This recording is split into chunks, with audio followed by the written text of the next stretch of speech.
Bonjour à toutes et bonjour à tous. Aujourd'hui, Inch'Allah, on va expliquer une nouvelle leçon grammaticale et très intéressante. Inch'Allah, النهارده هنشرح درس جديد من دروس الجرامير واهم درس في الجرامير كله لان كل الازمنه اللي عندي في مجال اللغه الفرنسيه قائمه عليه سواء كان présent سواء كان عندي par exemple le futur proche, le futur simple, le passé, n'importe quel passé. tous ces temps-là قايمين كلهم على الست رجل d'aujourd'hui القاعدة بتاعت النهارده. عندنا هنتكلم عن حاجة مهمة جدا اللي هي الجروب دي فيرب. طبعا انا لو مش عارف، انا كطالب لو مش عارف الجروب دي فيرب مش هقدر ان انا احدد هشتغل ازاي، لان انا عندي en français il y a 3 groupes de verbes. numéro 1 numéro 2 numéro 3.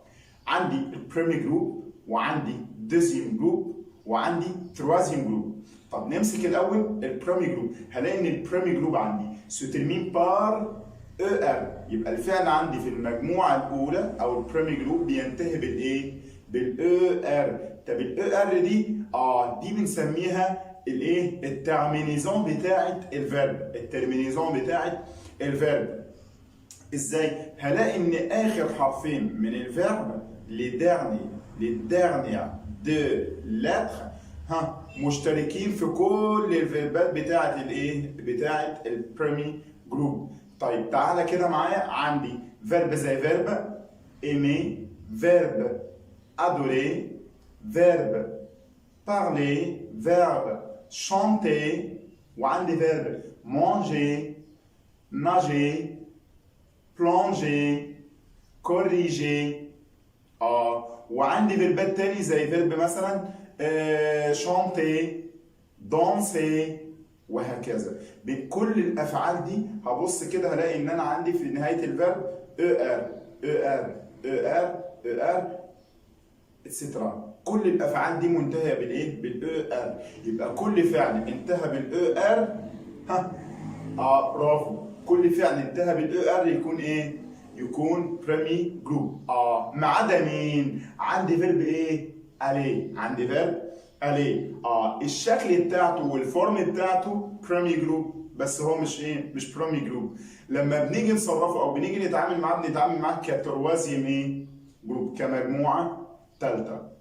طيب يبقى احنا كده عندنا المجموعه الاولى البريمي جروب سو ترمين بار اي ار. الاي ار ثابته عندي في كل افعال المجموعه الايه؟ الاولى. نخش كده بقى تاني على افعال المجموعه الثانيه. للدوزيام جروب بتنتهي بايه؟ سو ترمين بار كوا؟ بتنتهي بالاي ار. طب تعالى كده معايا هنبص نلاقي فينير، شوازير، وفي عندي بينير، réussir، réfléchir، وهكذا.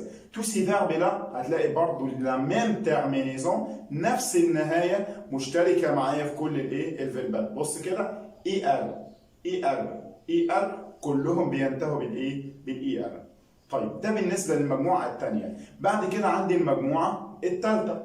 هلاقي ان التروازيم جروب ليها 3 نهايات مش نهايه واحده. بمعنى يا اما تنتهي بالار او الاو اي ار او الاي ار.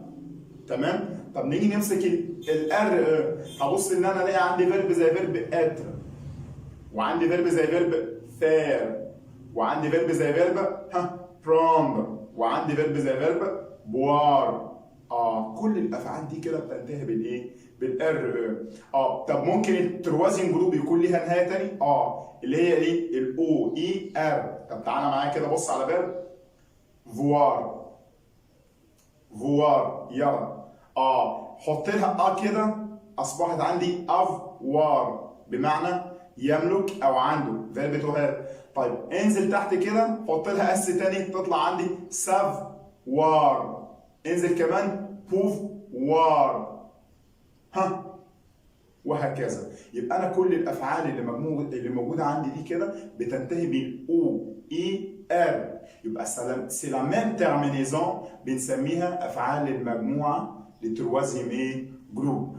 طب ممكن يكون الفيرب عندي منتهي بالاي ار. هقول لك عندي فيرب زي فيرب بارتير، سورتير، مونتير. كل الافعال دي كده بتنتهي بالاي ار. يبقى انا كده عندي نعمل ريفيزيون تري رابيد. هنلاقي عندي ان البريمي جروب بتنتهي بالايه؟ بالاي ار. كل الافعال اللي بتنتهي بالاي ار بريمي جروب. طب تعالى كده المجموعه الثانيه بتنتهي بالاي ار. يبقى كل الافعال او معظم الافعال اللي بتنتهي بالاي ار دوزيام جروب. طب خش كده على المجموعه الثالثه، هنلاقي الافعال يا اما بتنتهي بالار او الاو اي ار او الاي ار نفسها. Au revoir. On va continuer la semaine prochaine, Inch'Allah, avec une autre nouvelle leçon grammaticale.